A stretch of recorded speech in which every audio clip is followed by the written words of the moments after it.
রাজনীতি, যুদ্ধ আর বাজার, এই দুই জায়গায় একটা অদ্ভুতভাবে এক সুতোয় বাঁধা। এখানে সত্যি কথার তেমন কোনো দাম নেই, কিন্তু শোনা কথা দাবানলের আগুনের মতো ছড়িয়ে পড়ে। আপনি যদি একটু কান পাতেন, দেখবেন ঢাকার অলিগলি থেকে শুরু করে গ্রামের চায়ের দোকান পর্যন্ত সবাই আজ একটাই গল্প বলছে, বাংলাদেশে তেল নাই। অথচ এই দিকে সরকার বলছে তেলের কোনো সংকট নেই। এই দুই কথার মাঝখানে দাঁড়িয়ে আছে এক বিশাল নাটক, যার নাম তেল নিয়ে তেলেস্মাতি।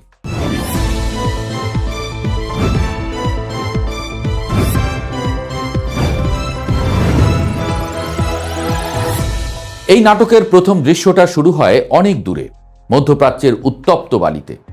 যুক্তরাষ্ট্র আর ইসরায়েলের ইরানে হামলার পর বিশ্ববাজারে তেলের দাম নিয়ে এক অস্থিরতা তৈরি হলো। সেই সঙ্গে হরমুজ প্রণালীর ভবিষ্যৎ নিয়ে দুশ্চিন্তা। কিন্তু মজার বিষয় হলো, ইরান নিজেই ঘোষণা দিল বন্ধু দেশ বাংলাদেশের জন্য কোনো নিষেধাজ্ঞা নেই। মানে অন্য দেশে প্রভাব পড়লেও ইরানের বন্ধু কোটায় আমরা সেফ জোনে। তার প্রমাণও ইরান আজ দিয়ে দিয়েছে। কিন্তু কে শোনে কার কথা? সমস্যা হলো, আশ্বাসে আজ বিশ্বাস নেই কারো, মানুষ ভয় পায়।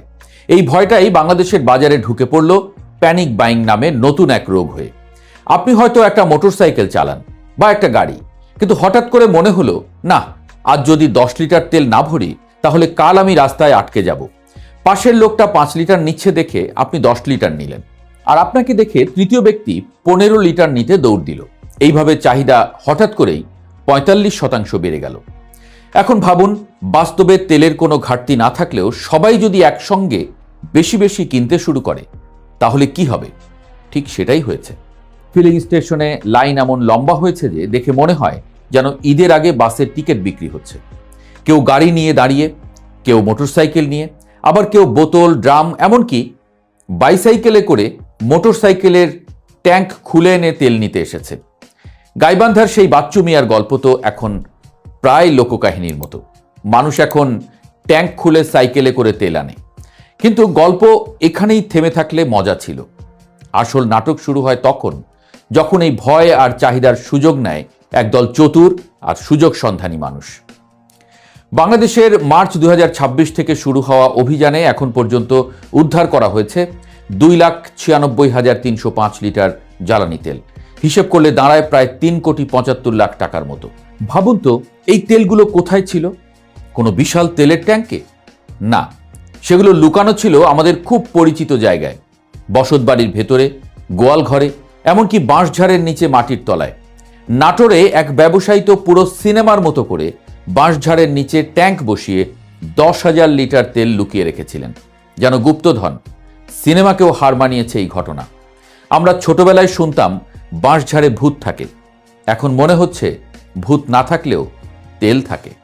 এই মজুতদারির পেছনের যুক্তিটা খুব সহজ। আজ যদি তেলের দাম 110 টাকা হয় আর কাল সেটা 200 টাকায় বিক্রি করা যায়, তাহলে লাভটা কেমন দাঁড়ায়? এই লোভটাই বাজারকে নষ্ট করে দেয়, আর এই লোভের ফলাফল বিশৃঙ্খলা। তবে সবচেয়ে দুঃখজনক ঘটনা ঘটে নড়াইলে। নড়াইলে তেল না পেয়ে এক পাম্প ম্যানেজারকে ট্রাক চাপা দিয়ে হত্যার অভিযোগ উঠেছে। মাত্র কয়েক লিটার তেলের জন্য একজন মানুষ অন্য আরেকজনের জীবন নিয়ে নিলেন। ভাবুন বিষয়টা কতটা ভয়ঙ্কর জায়গায় পৌঁছেছে। আবার কোথাও ফুয়েল কার্ড নিতে গিয়ে মানুষ মারা যাচ্ছে, কোথাও সেই কার্ড নিয়ে মারামারি। লালমনিরহাটে তো তেল নিয়ে ঝগড়া কাদামাটিতে গড়িয়েছে। মানুষ লিটারেলি কাদায় গড়াগড়ি খেয়ে মারামারি করছে। এই দৃশ্যগুলো শুনলে মনে হয় আমরা যেন কোনো সভ্য সমাজে না, বরং কোনো যুদ্ধক্ষেত্রে বাস করছি। তেলের পাম্পগুলোতে কিলোমিটার জুড়ে লম্বা লাইন, আর কোনো পাম্পে ঝুলছে তেল নেই সাইনবোর্ড। কোথাও আবার পুলিশ তেলের পাম্প এসে পাহারা দিচ্ছে। কিন্তু আসল প্রশ্ন হলো, এই অবস্থার জন্য দায়ী কে? সরকার বলছে তেলের কোনো সংকট নেই।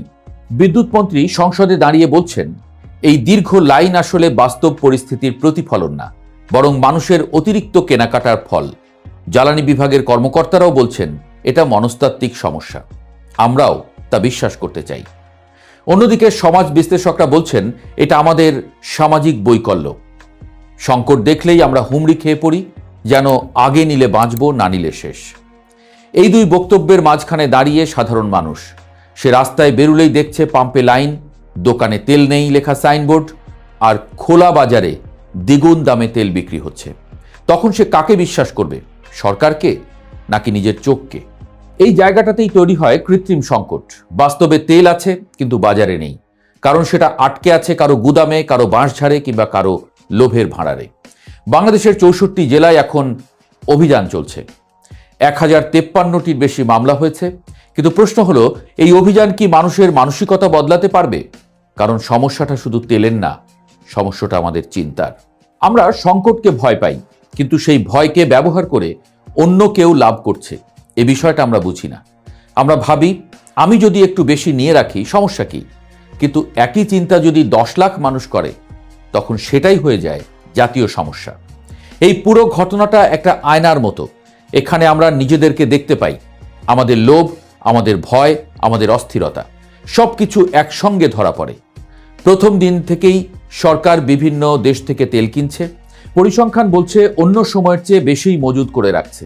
বাংলাদেশে তেলের সংকট নেই, সংকট হলো মানুষের মনের মধ্যে। বিদ্যুৎ, জ্বালানি ও খনিজ সম্পদ মন্ত্রণালয়ের সবশেষ তথ্য অনুযায়ী 31শে মার্চ পর্যন্ত দেশে ডিজেলের মজুদ রয়েছে 1,28,939 মেট্রিক টন। এছাড়া 7,940 metric ton octane, 11,431 metric ton petrol, 44,609 metric ton jet fuel মজুদ রয়েছে। জ্বালানি বিশেষজ্ঞরা বলছেন, বাংলাদেশে ডিজেলের গড় নিয়মিত চাহিদা 12,000 মেট্রিক টনের মতো।